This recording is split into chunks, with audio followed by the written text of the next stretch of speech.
Hello students, welcome to innovative institute. हम start कर रहे हैं business statistics chapter 1, data types, classification and analysis. तो हम चैप्टर स्टार्ट करते हैं।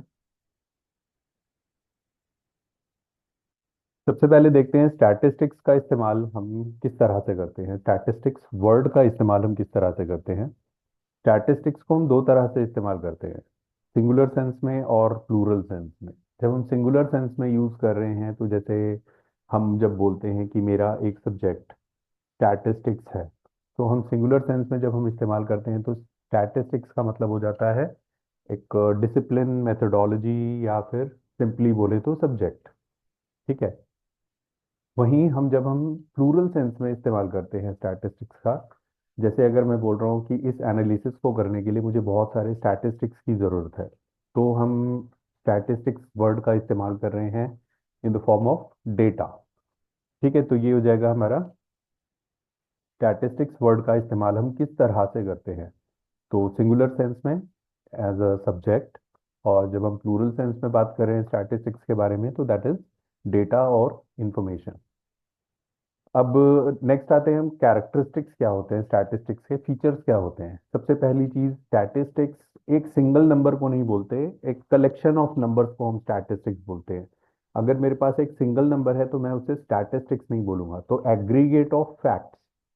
ठीक है, इसको हम बोलते हैं statistics. Statistics is affected bye a number of factors. जैसे आपने डिमांड और प्राइस के बीच में रिलेशनशिप देखा है, तो अगर मैं डिमांड कर प्राइस और डिमांड के बीच में रिलेशनशिप को स्टडी करना चाहता हूँ, तो मुझे उसके लिए डेटा कलेक्ट करना पड़ेगा। तो स्टैटिस्टिक्स हो गया मेरे पास। That statistics is affected by number of factors. ठीक है, जिसमें हमको सिलेक्ट करना होता है हम किस फैक्टर के बारे में हम स्टडी कर रहे हैं, किस फैक्टर का इम्पैक्ट हम स्टडी कर रहे हैं। ठीक है। नेक्स्ट आता है, जब भी स्टैटिस्टिक्स हम कलेक्ट करते हैं तो पहले से हम डिटरमाइन करके रखते हैं कि इसका पर्पस क्या होगा। मतलब ऐसा नहीं होगा कि हम ऑल ऑफ अ सडन हम जाएं कि हम डेटा कलेक्ट कर रहे हैं, डेटा कलेक्ट करने के बाद हम देखते हैं कि ये डेटा है मेरे पास, अब इसका हम क्या करें। ठीक है। तो पहले से ही तय होता है हम किस पर्पस के लिए डेटा कलेक्ट कर रहे हैं या स्टैटिस्टिक्स को हम कलेक्ट कर रहे हैं। ठीक है, और इसे हम एक सिस्टमैटिक मैनर में, एक प्लान्ड मैनर में हम कलेक्ट करते हैं डेटा को। क्लियर। देन स्टैटिस्टिक्स, हमारा जो स्टडी या एनालिसिस का जो रिजल्ट है वो पूरा का पूरा स्टैटिस्टिक्स के ऊपर डिपेंड करता है। तो वो एनालिसिस का जो आउटकम है वो सही हो, एक्यूरेट हो, उसके लिए ये ज़रूरी है कि जो हमारा स्टैटिस्टिक्स है वो भी रीजनेबली एक्यूरेट हो। मतलब 100% एक्यूरेट नहीं हो सकता कोई भी जो डेटा है। ठीक है, इसलिए हमें ये देखना होता है कि वो रीजनेबली एक्यूरेट हो। मतलब एरर के चांस होंगे and you know it before hand. ठीक है, पहले से हमें पता होता है कि हम इतना मान के चल रहे हैं कि इतना एरर इसमें हो सकता है। Now statistics must be related to each other. जैसे कि अगर सपोज करो स्टैटिस्टिक्स को मैं स्टडी कर रहा हूँ कि ग्रोथ देखना चाहता हूँ, मैं सेल्स में क्या ग्रोथ हो रही है, प्रोडक्शन में क्या ग्रोथ हो रही है। तो सपोज करो मैंने डेटा कलेक्ट करा है 2023 का और 2024 का। ठीक है, तो they should be related to each other. Clear. Next हम आते हैं स्टैटिस्टिकल एनालिसिस पे। स्टैटिस्टिकल एनालिसिस का मतलब क्या हो जाएगा, कलेक्शन, क्लासिफिकेशन एंड एक्सप्लोरेशन।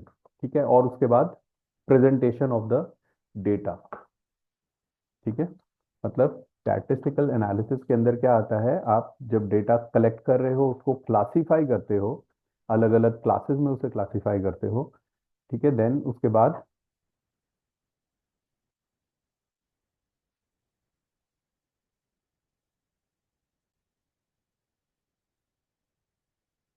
तो हम डेटा को कलेक्ट कर रहे हैं, क्लासिफाई कर रहे हैं, एक्सप्लोर कर रहे हैं, रिलेशनशिप्स को एक्सप्लोर कर रहे हैं उसमें, और फिर हम उसे प्रेजेंट करते हैं। तो ये जो सारा एक्टिविटी है, this is collectively called analysis. ठीक है, हम डेटा को एनालाइज कर रहे हैं। किस लिए हम एनालाइज करते हैं, to discover underlying information and make conclusion. ठीक है, हम जो भी इंफॉर्मेशन उसके अंदर है उस इंफॉर्मेशन को डिस्कवर करने के लिए, ठीक है, उसे पता लगाने के लिए कि क्या इंफॉर्मेशन उससे हमें मिल सकती है और हम उसके बेसिस पर क्या कंक्लूजन ड्रॉ कर सकते हैं। ठीक है, ये हमारा होता है पर्पस एनालिसिस का।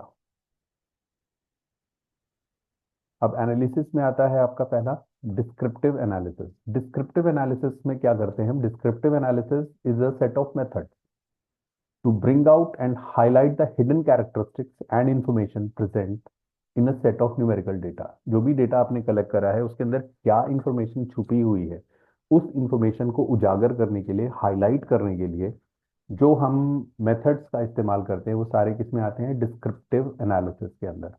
अब डिस्क्रिप्टिव एनालिसिस में हम क्या कर रहे हैं? हम कलेक्ट कर रहे हैं डेटा को, समराइज करते हैं उसे, ठीक है, और सिंप्लीफाई करते हैं डेटा को। ठीक है, जो अदरवाइज क्या है, बहुत ही लार्ज डेटा है और अनऑर्गेनाइज्ड फॉर्म में है। सपोज करो कई सारे पेजेस होंगे आपके पास डेटा के, ठीक है, तो उसको आप कलेक्ट करते हो। फॉर एग्जांपल हम वोटर्स की बात करते हैं तो वोटर्स को आप एरिया वाइज या रीजन वाइज या कंस्टिट्यूएंसी वाइज आप क्लासिफाई करते हो, समराइजिंग करते हो, डेटा को सिंप्लीफाई करते हो कि ग्रोथ कितनी हुई है, पिछले पिछले इलेक्शन में कितने हुए थे, इस इलेक्शन में कितने। ठीक है, अब इसमें क्या क्या हम टूल्स यूज करते हैं? हम कौन कौन से टूल्स का इस्तेमाल करते हैं? Graphs, diagrams. ठीक है, हमारे ग्राफ्स हो जाएंगे, डायग्राम्स हो जाएंगे इसमें। ठीक है, इस तरह से हम डेटा को प्रेजेंट करते हैं। फिर उसके बाद हम सेंट्रल टेंडेंसी, सेंट्रल टेंडेंसी में आपके आ जाते हैं मीन, मीडियन, मोड। ठीक है, ये हम निकालते हैं। मेजर्स ऑफ डिस्पर्जन में जो सबसे पॉपुलर मेजर ऑफ डिस्पर्जन आपका स्टैंडर्ड डिविएशन है। ठीक है, फिर स्क्यूनेस, कर्टोसिस, इसमें हम आगे चैप्टर्स में पढ़ेंगे स्क्यूनेस क्या होता है, कर्टोसिस क्या होता है। तो ये डिस्क्रिप्टिव एनालिसिस का पर्पस होता है। तो डिस्क्रिप्टिव एनालिसिस मेनली क्या करता है? जो भी हिडन इंफॉर्मेशन है उसको हाईलाइट करता है। क्लियर? नेक्स्ट आता है इन्फ्रेंशियल एनालिसिस। इन्फ्रेंशियल एनालिसिस में हम क्या करते हैं? हम जनरलाइजेशंस करते हैं। जनरलाइजेशंस का मतलब या इन्फ्रेंस निकालने का मतलब क्या हुआ? हम एक पॉपुलेशन के बारे में स्टडी कर रहे हैं लेकिन हम पूरी पॉपुलेशन को स्टडी नहीं करते। हम उस पॉपुलेशन का एक पार्ट निकालते हैं जिसे हम बोलते हैं सैंपल। ठीक है, हम उस सैंपल को स्टडी करते हैं। सैंपल के बेस पर हम ये कंक्लूजन निकालते हैं या इन्फ्रेंस ड्रॉ करते हैं कि जो इस सैंपल के लिए रिजल्ट आया है वही इस पूरी पॉपुलेशन का रिजल्ट है। ठीक है, तो इन्फ्रेंशियल एनालिसिस का मतलब क्या हो गया? The set of methods which is used for drawing inferences or making generalizations about a population or a universe by observing or collecting information of a part। ठीक है, पार्ट का मतलब सैंपल।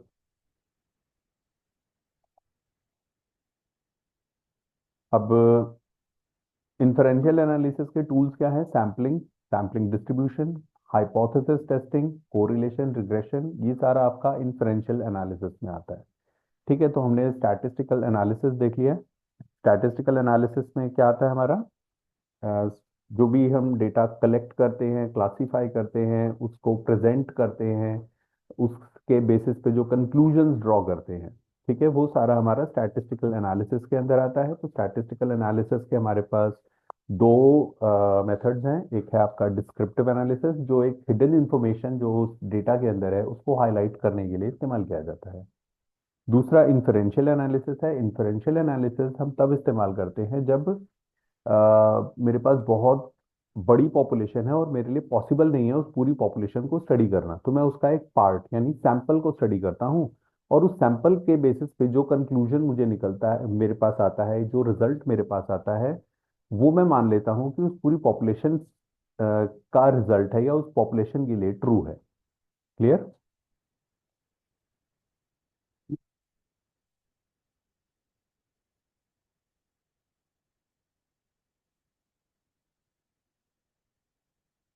नेक्स्ट आ जाते हैं डेटा सोर्सेज पे। हमारे पास जो data आता है उसका सोर्स क्या है? ठीक है, डेटा को हम, डेटा के जो सोर्सेज हैं उसको हम दो पार्ट्स में डिवाइड कर सकते हैं। प्राइमरी, प्राइमरी सोर्स जो होता है वो क्या होता है? जो प्राइमरी डेटा हम कलेक्ट करते हैं, जो एन्यूमरेटर मतलब जिसको उस डेटा की जरूरत है वो खुद उसे कलेक्ट करवा रहा है या खुद कलेक्ट कर रहा है। ठीक है, या तो किसी एजेंसी को हायर करता है, सर्वेयर्स होते हैं, ठीक है, जो जाकर डेटा कलेक्ट कर रहे हैं, तो वो खुद अपना पर्पस स्टेट कर रहा है वहां पर कि मुझे इस पर्पस के लिए इस लोकेशन से इतना डेटा मुझे चाहिए। क्लियर? तो प्राइमरी डेटा क्या हो जाएगा, जब मुझे जो डेटा की जरूरत है मैं खुद जाके उस डेटा को कलेक्ट कर रहा हूँ। ठीक है। Enumerator or surveyor needs to first identify the problem or purpose for which the data is to be collected। तो जो भी डेटा कलेक्ट करना है हमारा सिस्टमैटिक मैनर में होना चाहिए, प्री डिटरमाइंड पर्पस के लिए होना चाहिए, जैसे हमने कैरेक्टरिस्टिक्स में देखा था। तो प्राइमरी डेटा मैं खुद कलेक्ट कर रहा हूँ, तो मुझको पर्पस मालूम होना चाहिए पहले से। तो यानी हमें किस प्रॉब्लम को सॉल्व करने के लिए हम डेटा कलेक्ट कर रहे हैं, हमारा पर्पस क्या है उस डेटा को कलेक्ट करने का, वो पहले से मालूम होना चाहिए। ठीक है, अब मेथड्स क्या क्या आते हैं प्राइमरी डेटा को कलेक्ट करने के लिए या प्राइमरी सोर्स जो है उससे डेटा कलेक्ट करने के लिए। सबसे पहला होता है ऑब्जर्वेशन। हम सिंपली ऑब्जर्व करते हैं। क्लियर? जैसे सपोज करो कि मैं लोगों की इनकम के बारे में जानना चाहता हूँ, डेटा जानना चाहता हूँ। अब इनकम के लिए कोई भी क्या बोलेंगे उसे, सेटिस्फैक्ट्री मुझे जवाब नहीं देगा। ठीक है, कोई भी अपनी इनकम, ट्रू इनकम नहीं बताता है। तो मैं क्या करूंगा, उनके स्पेंडिंग पैटर्न्स को स्टडी करूंगा। ठीक है, ऑब्जर्व करूंगा मैं। क्लियर? कि ऑब्जर्वेशन मेथड आ जाएगा। फिर आता है मैं पर्सनली जाके कांटेक्ट करूंगा। ऑब्जर्वेशन हम दूर से कर रहे थे। क्लियर? हम पर्सनली कांटेक्ट नहीं कर रहे थे।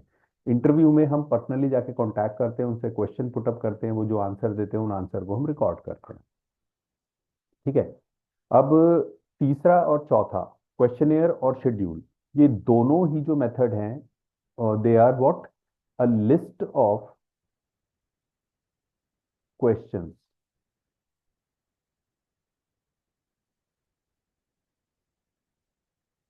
क्लियर? क्वेश्चनेयर और शेड्यूल दोनों ही क्या होते हैं, लिस्ट ऑफ क्वेश्चंस होते हैं। अब फर्क क्या है फिर दोनों में, अगर दोनों ही लिस्ट ऑफ क्वेश्चंस हैं, एक पेपर पे आपने प्रिंट आउट कर लिए हैं, ठीक है, प्रिंट आउट निकाल लिया है क्वेश्चंस का। क्वेश्चनियर में क्या होता है कि क्वेश्चनियर मुझे जिसका रिस्पॉन्स चाहिए यानी रिस्पोंडेंट, मैं उस रिस्पोंडेंट को हैंड ओवर कर दूंगा क्वेश्चन। ठीक है, वो उसे फिलअप करेगा और मुझे रिटर्न कर देगा। ठीक है। शेड्यूल क्या होता है, जो सर्वेयर है या जो एन्यूमरेटर है, ठीक है, वो क्या करेगा, जब इंटरव्यू के लिए जाएगा, जब भी मिलने जाएगा रिस्पोंडेंट से, वो उससे क्वेश्चन पुटअप करेगा। वो जो आंसर देगा वो उसको रिकॉर्ड करेगा। कौन? एन्यूमरेटर। ठीक है, तो डिफरेंस क्या आ रहा है दोनों में कि उसका आंसर रिकॉर्ड कौन कर रहा है। ठीक है, क्वेश्चनियर में रिस्पोंडेंट खुद रिकॉर्ड करता है, यहाँ पर रिस्पोंडेंट यानी जिसका मुझे रिस्पॉन्स चाहिए, वो रिस्पॉन्स देने वाला यानी रिस्पोंडेंट वो खुद रिकॉर्ड कर रहा है, तो क्वेश्चनियर है। ठीक है, और शेड्यूल कब होगा, जब सर्वेयर या एन्यूमरेटर, सर्वेयर और एन्यूमरेटर ये जब रिकॉर्ड करता है। क्लियर?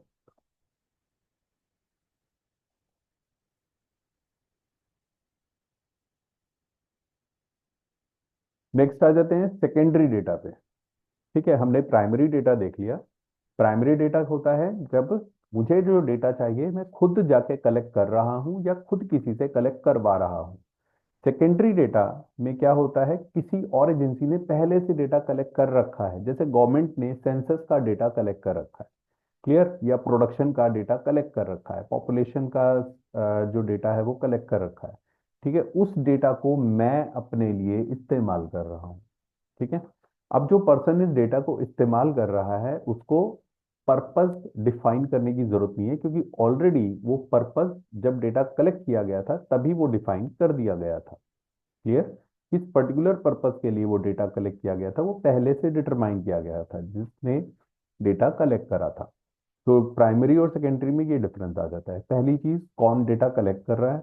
ठीक है, प्राइमरी में मैं खुद डेटा कलेक्ट कर रहा हूँ मुझे चाहिए तो।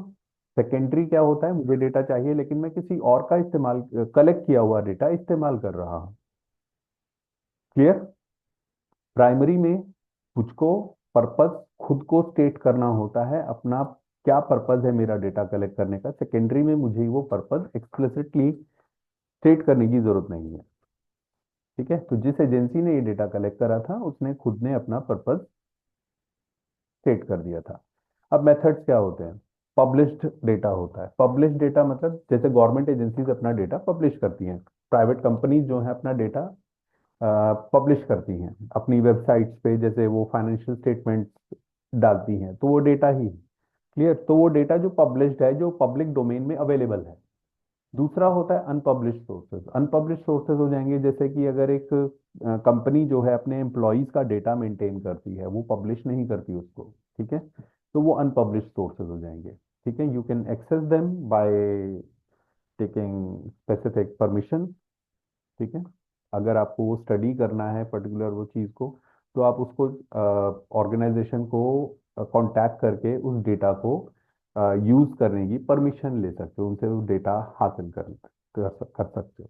ठीक है, तो सेकेंडरी डेटा के लिए जो सोर्सेज हैं आपके, वो पब्लिश्ड और अनपब्लिश्ड। ठीक है, अब डेटा को क्लासीफाई करने का और एक तरीका है, ये हमने सोर्सेज के बेसिस पे देखा था। अब नेक्स्ट हम आते हैं क्लासिफिकेशन क्वांटिटेटिव और क्वालिटेटिव पे। जब क्वांटिटेटिव क्वांटिटेटिव डेटा ऐसा डेटा होता है जिसको मैं मेजर कर सकता हूँ। ठीक है, ऐसा फिनोमिनन जिसको मैं मेजर कर सकता हूँ। जैसे एग्जाम के जो मार्क्स होते हैं, बहुत कॉमनली हम यूज करते हैं आपकी स्टैटिस्टिक्स की बुक्स में, जनरली यही एग्जांपल्स होते हैं कि मार्क्स और उसकी फ्रीक्वेंसी। ठीक है, marks in exam, height, weight, इन सबको मैं न्यूमेरिकली एक्सप्रेस कर सकता हूँ, तो ये क्वांटिटेटिव डेटा हो गया। ठीक है, क्वांटिटेटिव डेटा जो है, these are represented by variables. इनको रिप्रेजेंट करने के लिए हम वेरिएबल्स का इस्तेमाल करते हैं। ठीक है, अब वो वेरिएबल्स आपके हो सकते हैं डिस्क्रीट वेरिएबल। डिस्क्रीट वेरिएबल में हम क्या करते हैं, एक डेफिनेट वैल्यू असाइन करते हैं उसको। ठीक है, एक वेरिएबल को हम एक डेफिनेट वैल्यू असाइन करते हैं। मार्क्स, 5 मार्क्स कितने स्टूडेंट के आए, 10 मार्क्स कितने स्टूडेंट्स के आए, 12 मार्क्स कितने स्टूडेंट्स के आए, उस तरह से। दूसरा होता है कंटिन्यूस। क्वांटिटेटिव वेरिएबल आपका कंटिन्यूस हो सकता है। कंटिन्यूस में आप एक फिक्स्ड वैल्यू नहीं असाइन कर रहे हो। ठीक है, वेरिएबल्स को आप एक फिक्स्ड वैल्यू नहीं दे रहे हो, वेरिएबल को आप एक रेंज दे रहे हो, यानी 0 से 10 के बीच में कितने स्टूडेंट्स के मार्क्स आए, तो 0 से 10 आपका जो है वो एक रेंज हो गई, जो आपने मार्क्स आपका वेरिएबल है उसको आपने असाइन करा है। ठीक है, दूसरी तरफ क्लासिफिकेशन, ऐसा फिनोमिनन जिसको आप नंबर्स में एक्सप्रेस नहीं कर सकते, जिसको आप मेजर नहीं कर सकते, यानी जिसको क्वांटिफाई नहीं कर सकते। क्वांटिटेटिव डेटा जिसको मैं क्वांटिफाई कर सकता हूँ, क्वालिटेटिव डेटा जिसको मैं क्वांटिफाई नहीं कर सकता, मैं डिस्क्राइब कर सकता हूँ उसको। क्लियर? इनको हम डिस्क्राइब कर सकते हैं, जैसे जेंडर। ठीक है, लेबल्स दे सकते हैं, एम्प्लॉयमेंट स्टेटस हो गया, लेवल ऑफ सेटिस्फैक्शन हो गया। इन सबको मैं क्वांटिफाई नहीं कर सकता, हाँ हम इसे नंबर दे सकते हैं। ठीक है, प्रेजेंस और absence of certain attribute can be expressed with the help of discrete number. ठीक है, जैसे एम्प्लॉयड के लिए मैंने 1 कोड कर दिया और अनएम्प्लॉयड के लिए 0 कर दिया। ठीक है, बट ये क्वांटिफिकेशन नहीं हुआ ये डेटा का, हमने सिर्फ कोडिंग करी है। क्लियर? अब क्वालिटेटिव डेटा को हम फिर दो पार्ट्स में डिवाइड कर सकते हैं। दो टाइप के होते हैं। पहला नॉमिनल। नॉमिनल में क्या होता है, नॉमिनल में हमने सिर्फ क्या करा है, कैटेगराइज कर दिया है, दो या दो से ज्यादा कैटेगरीज में डिस्ट्रीब्यूट अगर हम कर देते हैं तो। ठीक है, तो हम क्या बोलते हैं उसे, नॉमिनल डेटा। ठीक है, जैसे जेंडर को मैं मेल और फीमेल में डिवाइड कर सकता हूँ। अब इसमें क्या है, ऑर्डर कोई नहीं है, मेल को पहले लिखा जाए, फीमेल को बाद में लिखा जाए, फीमेल पहले और मेल बाद में, कोई फर्क नहीं पड़ता इससे। ठीक है, लेकिन दूसरा आता है रैंक डेटा या ऑर्डिनल डेटा। इसमें क्या होता है, एक स्पेसिफिक ऑर्डर होता है यहाँ पर। ठीक है, जैसे अगर मैं लेवल ऑफ सेटिस्फैक्शन की बात करूँ, तो लेवल ऑफ सेटिस्फैक्शन में गुड, एवरेज, बैड एक सीक्वेंस है। गुड, बैड, एवरेज नहीं होगा। ठीक है, good, bad, very good, very bad, इस तरह से नहीं होगा, तो उसका एक स्पेसिफिक ऑर्डर होगा, very good, good, bad, very bad, and so on, इस तरीके से। क्लियर? तो जहां पर एक स्पेसिफिक ऑर्डर है वो ऑर्डिनल डेटा या रैंक डेटा हो जाएगा। जहां ऐसा कोई ऑर्डर नहीं है, सिर्फ लेबल है जिसको आप इंटरचेंजेबली किसी को भी पहले किसी को भी बाद में लिख सकते हो और उससे कोई फर्क नहीं पड़ता है। Clear, that is nominal data. Qualitative data को हम एक और तरीके से डिस्टिंग्विश कर सकते हैं। पहला होता है डाइकोटोमस। डाइकोटोमस होता है जहां पर सिर्फ हम एक ही एट्रीब्यूट, एट्रीब्यूट क्या हो जाता है हमारा, क्वालिटेटिव जो कैरेक्टरिस्टिक होता है, ठीक है। क्वांटिटेटिव कैरेक्टरिस्टिक को हमने नाम दिया था वेरिएबल, तो क्वांटिटेटिव जो क्वालिटेटिव जो कैरेक्टरिस्टिक होता है उसको हम नाम देते हैं एट्रीब्यूट। तो अगर मैं सिर्फ एक ही एट्रीब्यूट के बेसिस पर डिवाइड कर रहा हूं तो दैट इज डाइकोटोमस, ठीक है। इस केस में ये क्या हो जाएगा, डाइकोटोमस डेटा हो जाएगा। क्लियर। तो जैसे जेंडर लिया, जेंडर को हमने डिवाइड कर दिया मेल और फीमेल में। एम्प्लॉयमेंट स्टेटस को लेते हैं, एम्प्लॉयमेंट स्टेटस को हम डिवाइड कर देते हैं इसमें एम्प्लॉयड और अनएम्प्लॉयड में। क्लियर, तो ये क्या हो गया, डाइकोटोमस हो गया।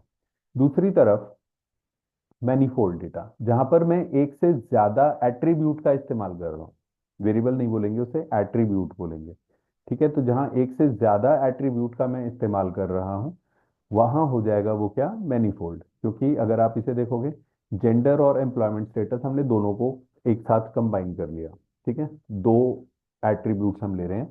तो सबसे पहला तो क्लासिफिकेशन हो जाएगा मेल एंड फीमेल, उसके बाद एम्प्लॉयड मेल, अनएम्प्लॉयड मेल। हमने दूसरा जो स्टेटस लिया था, दूसरा जो एट्रीब्यूट लिया था वो था एम्प्लॉयमेंट स्टेटस। ऐसे ही फीमेल्स में हो जाएगा एम्प्लॉयड फीमेल्स और अनएम्प्लॉयड फीमेल, ठीक है। तो ये कहलाएगा मैनीफोल्ड क्लासिफिकेशन। क्लियर।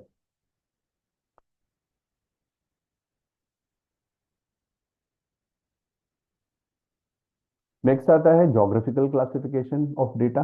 जोग्राफिकल यानी स्पेटियल, स्पेटियल का मतलब हो गया स्पेस के बेसिस पे, क्या स्पेस ऑक्यूपाई कर रहा है वो, ठीक है। क्लासिफिकेशन इस बेसिस पे जो होगा, जैसे अगर मैं पॉपुलेशन डेंसिटी देखता हूँ, पॉपुलेशन डेंसिटी में रीजन वाइज देख रहा हूँ, स्टेट वाइज देख रहा हूँ, ठीक है। दिल्ली का पॉपुलेशन डेंसिटी कितना है, बिहार की पॉपुलेशन डेंसिटी कितनी है, वेस्ट बंगाल की कितनी है, आसाम की कितनी है, एंड सो ऑन। तो ये क्या हो गया, मैंने किस बेसिस पे डेटा को क्लासिफाई करा है, ज्योग्राफी के बेसिस पे। तो ज्योग्राफिकल क्लासिफिकेशन, ये ज्योग्राफिकल लोकेशन के बेसिस पर, ठीक है। तो ज्योग्राफिकल क्लासिफिकेशन हो जाएगा। नेक्स्ट आता है क्रोनोलॉजिकल क्लासिफिकेशन। क्रोनोलॉजिकल क्लासिफिकेशन का मतलब हुआ टाइम के बेसिस पर, ठीक है। टेम्पोरल क्लासिफिकेशन यानी टाइम के बेसिस पर। अब इसका एग्जांपल हो जाएगा, जैसे डिफरेंट ईयर्स में पॉपुलेशन ऑफ इंडिया क्या थी, या डिफरेंट ईयर्स में एक कंपनी अपना प्रोडक्शन जो रिकॉर्ड कर रही है, ठीक है। तो ईयर ईयर के बेसिस पर उसका प्रोडक्शन कितना हो रहा है, या मंथ वाइज सेल्स कितनी हो रही है, ये आपके सारे क्या हो जाएंगे, क्रोनोलॉजिकल क्लासिफिकेशन हो जाएंगे, because you are classifying data on the basis of time. Clear. Next हम आ जाते हैं डेटा का प्रेजेंटेशन। डेटा को प्रेजेंट करने के लिए सबसे पहला तरीका हम देखते हैं टैबुलर, टेबल के फॉर्म में, ठीक है। Tabular presentation of data. Tabular presentation of data में हमें क्या देखना है, टेबल की डिफरेंट पार्ट्स, क्या क्या पार्ट्स हैं टेबल के। तो सबसे पहला ऑब्वियस टेबल नंबर, टेबल का टाइटल हो जाएगा, ठीक है। जो भी आप जनरली देखोगे कहीं पर भी, अगर आप पब्लिश बुक्स में अगर आप देखोगे टेबल्स को, जहाँ पर भी टेबल्स प्रेजेंट किए जाते हैं, तो वहाँ पर ये एक जनरल जो है एलिमेंट्स एक टेबल के अंदर होते हैं, ठीक है। सबसे पहला टेबल नंबर हो जाएगा, फिर उसके बाद उसका टाइटल, क्या वो डिस्क्राइब कर रहा है, ठीक है। फिर आ जाता है हेड नोट। हेड नोट में क्या होता है, अगर कोई स्पेशल इंफॉर्मेशन देनी है, सपोज यहाँ पर अगर मैं ये पूरा फिगर्स में लिखता, एग्जैक्ट फिगर्स में लिखता, ठीक है, तो ये बहुत ही क्या हो जाता, क्रैम्प्ड हो जाता टेबल, ठीक है, और पढ़ने में भी आसान नहीं होता। तो अब मुझे इसे सिंपल बनाने के लिए मैंने क्या करा, ऊपर हेड नोट पे एक कमेंट डाल दिया कि जो फिगर्स हैं दे आर इन करोड़। तो दिस इज, हम क्या देख रहे हैं, डिफरेंट एरियाज देख रहे हैं, रूरल एरिया, अर्बन एरिया, ठीक है। अर्बन एरिया में वर्किंग पॉपुलेशन कितनी है, 31 करोड़ है, नॉन वर्किंग पॉपुलेशन 43 करोड़ है। तो टोटल पॉपुलेशन रूरल एरियाज की 74 करोड़ हो गई, ठीक है। अर्बन एरियाज की टोटल पॉपुलेशन 28 करोड़ है, जिसमें वर्किंग पॉपुलेशन 9 करोड़ और नॉन वर्किंग पॉपुलेशन 19 करोड़, ठीक है। ये हमारा टेबल एक्सप्रेस कर रहा है। अब यहाँ पर ऊपर जो कॉलम्स हैं, कॉलम्स की हेडिंग, ठीक है, इस कॉलम की, पहले कॉलम की हेडिंग, फर्स्ट कॉलम की हेडिंग एरिया है, सेकंड कॉलम की हेडिंग वर्किंग पॉपुलेशन हो जाएगी, थर्ड कॉलम की हेडिंग नॉन वर्किंग पॉपुलेशन हो जाएगी, फोर्थ कॉलम की हेडिंग हो जाएगी टोटल। क्लियर? तो इस टॉप मोस्ट रो को हम क्या बोलते हैं? ये टॉप मोस्ट रो कहलाता है कैप्शन। ठीक है, जिसमें क्या होते हैं, सारे कॉलम्स के हेडिंग्स होते हैं। क्लियर? ये सारे कॉलम हेडिंग्स हो गई। इसी तरीके से जो सबसे लेफ्ट साइड पर जो कॉलम होता है, ये सबसे लेफ्ट साइड का जो कॉलम होता है, इसको हम बोलते हैं स्टब।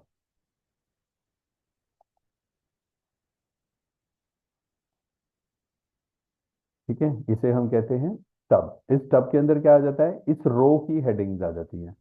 ठीक है, हर एक रो की हेडिंग आ जाएगी इसके अंदर। तो सारे रो हेड्स यहाँ पर आ जाएंगे आपके, किसमें, स्टब के अंदर। क्लियर? फिर ये जो वाइट पार्ट है, this this is called body. ये टेबल की बॉडी है, मेन टेबल है जिसमें सारा डेटा है आपका। क्लियर? ऊपर आपके कॉलम हेड्स हो गए, सब के अंदर आपके सारे रो हेडिंग हो गई। ठीक है, फिर आता है फुट नोट। अगेन फिर कोई इंफॉर्मेशन देनी है, जैसे यहाँ पे अर्बन पे मुझे मार्क करना था कि अर्बन के अंदर सारे urban semi urban areas included है। ठीक है, तो वो एडिशनल इंफॉर्मेशन या कोई स्पेशल इंफॉर्मेशन मुझे अगर देनी है तो उसको मैं फुट नोट के जरिए देता हूँ। और फाइनली सोर्स नोट, अगर मैंने कहीं दूसरा कोई सोर्स है, मेरा खुद का कलेक्ट किया हुआ डेटा नहीं है, अगर मैं कहीं से सोर्स यूज कर रहा हूँ, कोई सोर्स है मेरा, कहीं से मैंने डेटा हासिल करा है ये, ठीक है, तो वो मैं सोर्स यहाँ पे स्टेट करूंगा। क्लियर? नेक्स्ट हम आ जाते हैं, टेबल्स का यूज हम किस लिए करते हैं, फ्रीक्वेंसी डिस्ट्रीब्यूशंस बनाने के लिए। ठीक है, तो सबसे पहले फ्रीक्वेंसी डिस्ट्रीब्यूशन है क्या? अ स्टैटिस्टिकल डेटा में consist of a list of number. ठीक है, हमारे पास डेटा है, बहुत सारा डेटा है। क्लियर? अगर मैं इस डेटा को एक पर्टिकुलर ऑर्डर में अरेंज कर दूं, या तो असेंडिंग ऑर्डर या डिसेंडिंग ऑर्डर में, तो ये कहलाता है data array.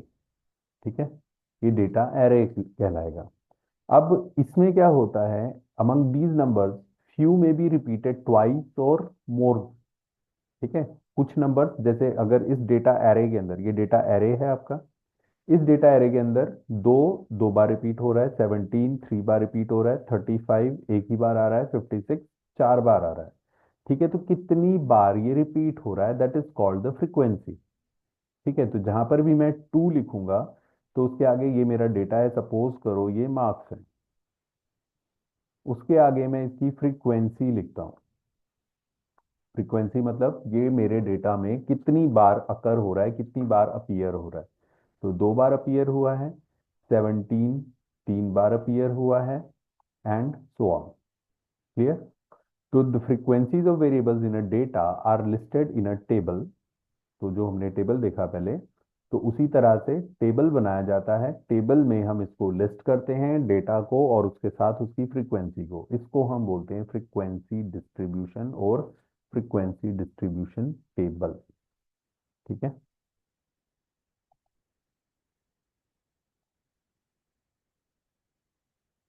Now this frequency distribution can be discrete.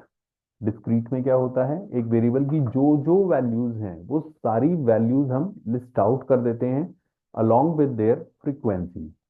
ठीक है, तो जैसे यहाँ पर हमने जैसे डिस्क्रीट वेरिएबल हमने बात करी थी, डिस्क्रीट वेरिएबल में क्या होता है, एक डेफिनेट नंबर होता है। ठीक है, उसके साथ मैंने क्या बताया, वो नंबर कितनी बार अकर हो रहा है मेरे डेटा के अंदर, ये एक पर्टिकुलर नंबर है, ये कितनी बार मेरे डेटा के अंदर अकर हो रहा है। क्लियर? तो this is what, discrete frequency distribution. Clear? Next आता है continuous frequency distribution. Continuous frequency distribution में मेरे पास क्या है, एक रेंज ऑफ नंबर्स है। ठीक है, डेटा का एक रेंज है, इस रेंज के अंदर कितने नंबर्स हैं। ठीक है, वो 3 है इस रेंज के अंदर। इस रेंज के अंदर कितने नंबर्स हैं? 4 नंबर हैं। 20 से 30 जो रेंज है उसके अंदर कितने नंबर्स हैं? ठीक है, ये 21 से 20, 21, 22, 29 तक। ठीक है, तो कितने नंबर्स हैं वो? 10 नंबर्स हैं, एंड सो ऑन।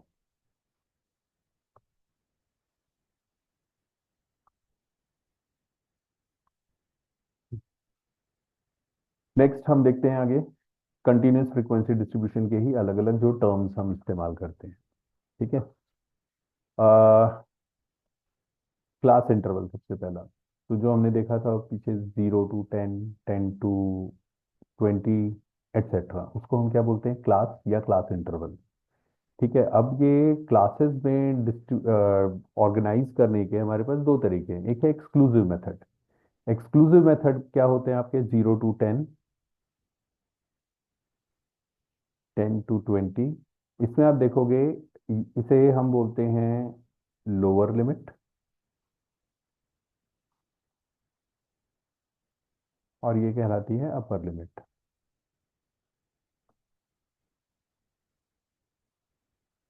तो जो एक क्लास की अपर लिमिट है, नेक्स्ट क्लास की लोअर लिमिट के बराबर है।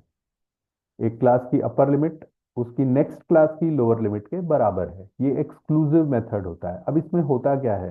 सपोज मेरे पास डेटा है, मेरे पास क्लास है 10 to 20, इसमें कौन कौन से नंबर आएंगे?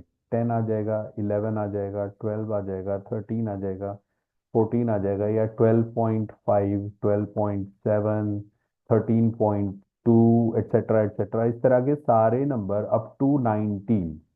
ठीक है, अब आता है 20। अब 20 किस में आएगा? क्योंकि यहाँ पर तो दो क्लासेस है मेरे पास जिसमें 20 आ रहा है, तो अपर लिमिट वाला नंबर इस क्लास के अंदर नहीं आएगा, एक्सक्लूड किया गया है, इसलिए exclusive method, because upper limit is excluded from this interval. Clear?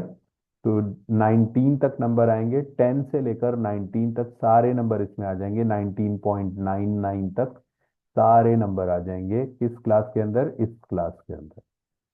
ठीक है, 20 जो है वो यहाँ नहीं, इसमें आएगा, नेक्स्ट क्लास में, 20 to 30 क्लास में, जहां 20 is the lower limit. Clear?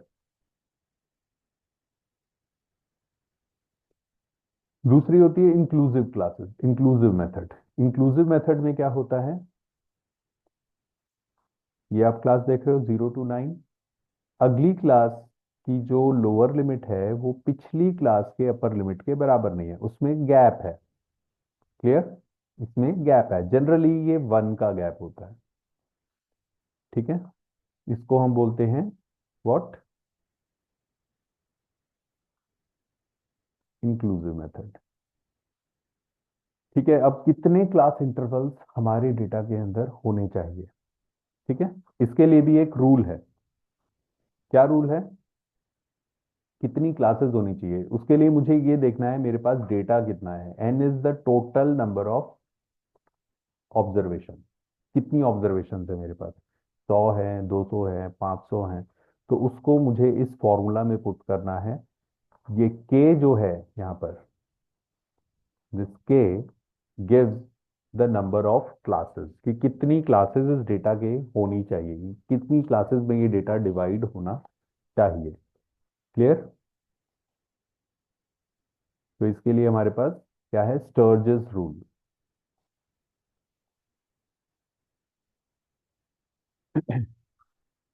अब ऊपर और जो नीचे जो दो नोटेशंस हैं, इसमें सिर्फ फर्क क्या है? यहाँ पर बेस, लॉग का बेस स्टेट किया हुआ है, इसमें बेस स्टेट नहीं कर रखा है, तो दोनों का मतलब सेम है।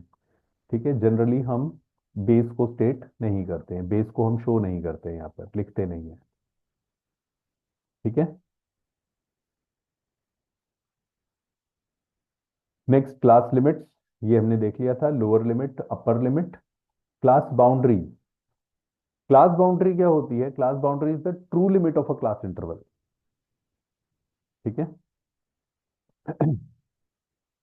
क्लास बाउंड्री में क्या होता है कि लोअर लिमिट और अपर लिमिट में कोई गैप नहीं होता है। जैसे एक्सक्लूसिव क्लासेस में, एक्सक्लूसिव क्लासेस में अगर आप देखते हो तो 10 to 20, 20 to 30, these are the true limit, because आपकी जो एक क्लास की अपर लिमिट है और नेक्स्ट क्लास की लोअर लिमिट, इसमें कोई गैप नहीं है, ठीक है। बट 10 to 19 और 20 to 29 ये इंक्लूसिव क्लासेस थी आपकी, these are inclusive classes. These ये पहला वाला जो हमने एग्जांपल लिया था ये एक्सक्लूसिव क्लासेस का था।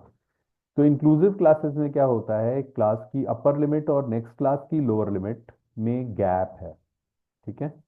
ये गैप नहीं होना चाहिए किसमें, क्लास बाउंड्री में, क्लियर। तो ट्रू लिमिट्स में ये गैप नहीं होना चाहिए, तो इसे ट्रू लिमिट्स में यानी क्लास बाउंड्रीज में कन्वर्ट करने के लिए हम क्या करते हैं, इसका गैप कितना है, 1 का गैप है, ठीक है, दिस गैप इज 1।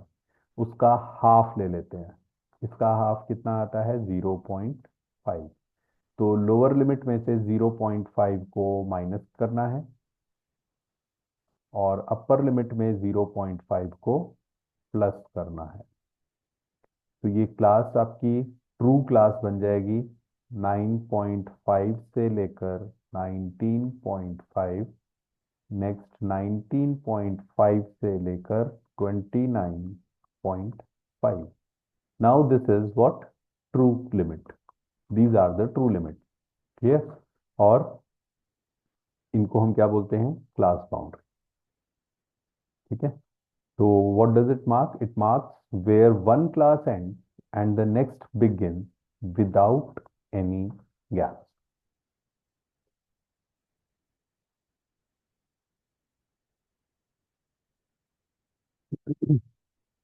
ठीक है, ये मैंने आपको एक्सप्लेन कर दिया है सारा। तो क्लास बाउंड्री और क्लास लिमिट एक्सक्लूसिव क्लास में सेम होती है, class boundary is same as class limit. Next हम आते हैं क्लास विड्थ या क्लास साइज पे। सिंपली क्या होता है, अपर लिमिट में से लोअर लिमिट को सब्ट्रैक्ट कर दो, ये आपको class limit, sorry class size या फिर आपको क्लास विड्थ मिल जाएगी यहाँ से, ठीक है।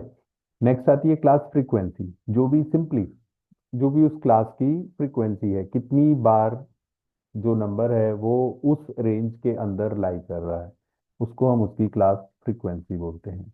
नेक्स्ट आता है क्लास मार्क्स। क्लास मार्क्स में क्या हो जाएगा, क्लास मार्क्स हो जाएगा simply lower limit plus upper limit divided by 2, जिसको हम क्लास मार्क बोलते हैं या फिर क्लास का मिड पॉइंट बोलते हैं, ठीक है। तो क्लास मार्क कैलकुलेट करने के लिए हमने अपर लिमिट और लोअर लिमिट को ऐड करना है और उसको 2 से डिवाइड कर देना है, ठीक है।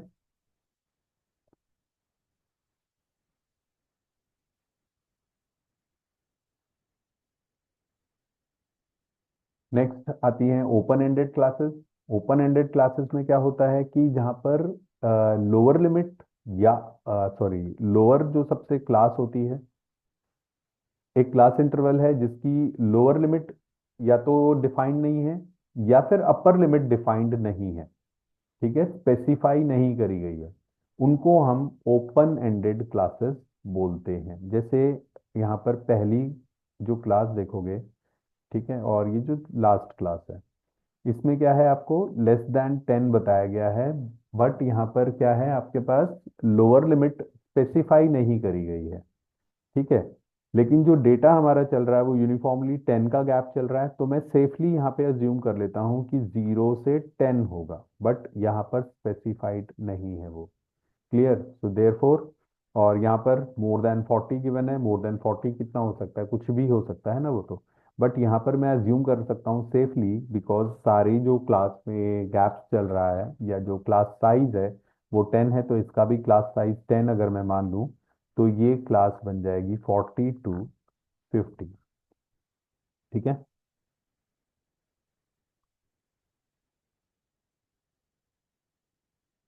तो ये ओपन एंडेड क्लासेस हो गई आपकी पहली क्लास और लास्ट क्लास, ठीक है। इसके बाद आते हैं क्यूमुलेटिव फ्रीक्वेंसी डिस्ट्रीब्यूशन पे। क्यूमुलेटिव का मतलब होता है इकट्ठा करना, गैदर करना, एक्यूमुलेट करना। तो एक्यूमुलेटेड फ्रीक्वेंसी हमें दिखानी है, ठीक है। Sum of a frequency of a particular class and all of the class having class marks higher और less than that of given class, ठीक है, तो सबसे पहले देखते हैं लेस देन क्यूमुलेटिव फ्रीक्वेंसी। इसमें क्या होता है, sum of frequency of a class and of all the classes which are lower than that. ठीक है, उसको हम बोलते हैं लेस देन क्यूमुलेटिव फ्रीक्वेंसी। तो यहाँ पर जैसे अगर मेरे पास ये एग्जांपल है, ठीक है, क्लास मेरी 0 to 10, 10 to 20, 20 30, 30 40 एंड उसकी फ्रीक्वेंसी मुझे साथ में गिवन है। अब मुझे निकालनी है less than cumulative frequency. Less than cumulative frequency में क्या हो जाएगा, लेस देन 10, लेस देन 10 हो गया। ठीक है, लेस देन 20। अब लेस देन 10 कितनी वैल्यूज आ रही हैं, 12 वैल्यूज आ रही हैं। लेस देन 20 कितनी वैल्यूज आ रही हैं, ये 10 वैल्यूज प्लस ये 12 वैल्यूज, ये दोनों आपकी जो है लेस देन 20 है। क्लियर, तो ये सारा इकट्ठा हो गया, उसके अंदर एक्यूमुलेट हो जाएगा सारा का सारा। या नेक्स्ट आता है आपका लेस देन 30। लेस देन 30 कितनी वैल्यूज हैं, इस क्लास की वैल्यू प्लस इससे पिछली सारी क्लास की वैल्यू। तो इस क्लास की जो फ्रीक्वेंसी है प्लस जो लोअर क्लासेस हैं, इससे जो लोअर क्लासेस हैं उन सारी क्लासेस की फ्रीक्वेंसीज को आप ऐड कर देते हो। ठीक है, तो you get what, less than cumulative frequency. फिर आती है more than cumulative frequency. More than cumulative frequency में क्या आएगा, एक पर्टिकुलर क्लास और उससे ग्रेटर जो भी क्लासेस हैं उन सब की फ्रीक्वेंसीज को आप ऐड कर देते हो, तो मोर देन क्यूमुलेटिव फ्रीक्वेंसी आ जाएगी। अब मोर देन के लिए हम नीचे से ऐड करना स्टार्ट करते हैं, 40। हमें क्या चाहिए, 40 से ज्यादा कितनी वैल्यूज हैं, 4। ठीक है, तो ये 4 वैल्यूज आ गई। फिर 30 से ज्यादा कितनी वैल्यूज हैं, ये 13 एंड दिस 4। ठीक है, इस तरह से। फिर 20 से ज्यादा कितनी वैल्यूज हैं, दिस 11, 13 एंड 4। ठीक है, एंड सो ऑन, इस तरीके से किया जाता है। तो मोर देन क्यूमुलेटिव फ्रीक्वेंसी में क्या होगा, एक पर्टिकुलर क्लास की फ्रीक्वेंसी और उससे बड़ी जितनी भी क्लासेस हैं उन सबकी फ्रीक्वेंसीज को आप ऐड कर दोगे। क्लियर।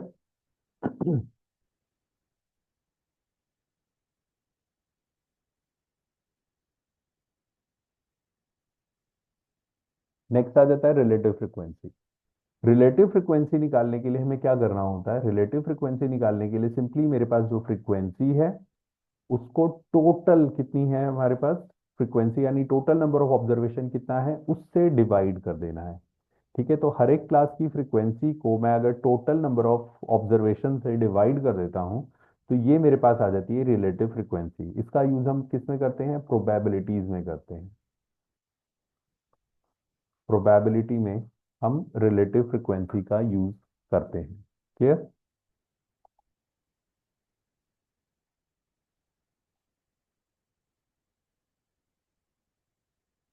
तो ये हमारा चैप्टर का फर्स्ट पार्ट हो गया। नेक्स्ट पार्ट में हम डायग्राम्स और ग्राफ्स देखेंगे।